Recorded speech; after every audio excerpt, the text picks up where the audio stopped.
Hi friends, నిన్న అనగా 25/3/2025 కొత్తగూడెం నుంచి బయలుదేరి టేకులపల్లి వెళ్తున్నాను అనమాట. మధ్యలో ఏం ప్రదేశాలు చూసాను మీకు చూపిస్తాను.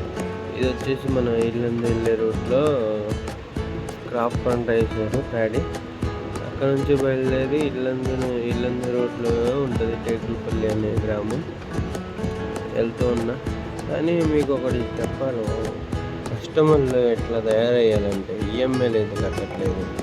దీని మీద మీ ఒపీనియన్ చెప్పండి. వెనకాల మిర్చి పంట అనమాట. అది కొంచెం ఎండ 41 degrees ఉంటే అక్కడ పెద్ద చెట్టు కింద ఆగిన అనమాట. తర్వాత మళ్ళీ అక్కడ నుంచి బయలుదేరుకుంటూ టేకులపల్లి వెళ్ళే మార్గంలో మొత్తం రోడ్లు, పెద్ద పెద్ద లారీలు, మొత్తం బైపాస్ అనమాట. ఇది వచ్చేసి మన నవభారత్ దగ్గర అనమాట. నవభారత్ ఐ హాస్పిటల్, మొత్తం నవభారత్. ఇది వచ్చేసి ఇల్లందు రోడ్డు, ఇల్లందు క్రాస్ రోడ్డుకి టేకులపల్లి వెళ్ళేవాడు అనమాట. ఇది మొత్తం సింగిల్ రోడ్డు, మొత్తం అడివి అనమాట.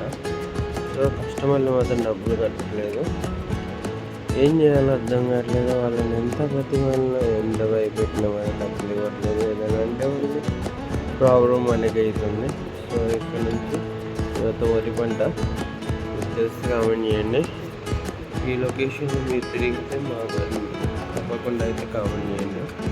ఇది సీతారాంపురం అనమాట, సీతానగరం, టేకులపల్లి దగ్గర ఉంటుంది. తర్వాత సూలానగరం.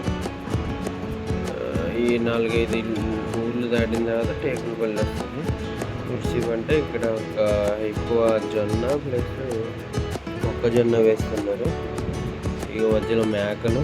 ఈ టేకులపల్లి సెంటర్ అనమాట. ఇది నిన్న ఇది జర్నీ చేసిన అరౌండ్ 60-70 kilometers వచ్చింది అప్ అండ్ డౌన్. సో పెద్ద లారీలు, ఎండ, వచ్చేసి 4 పంటలు, మరి ఎన్ని ఎకరాలు తెలియదు కదని అట్లా. ఇంత కష్టపడినా ఈ కార్పొరేట్ సంస్థలు మాత్రం మనల్ని గుర్తుపెట్టుకోవట్లేదు అనమాట.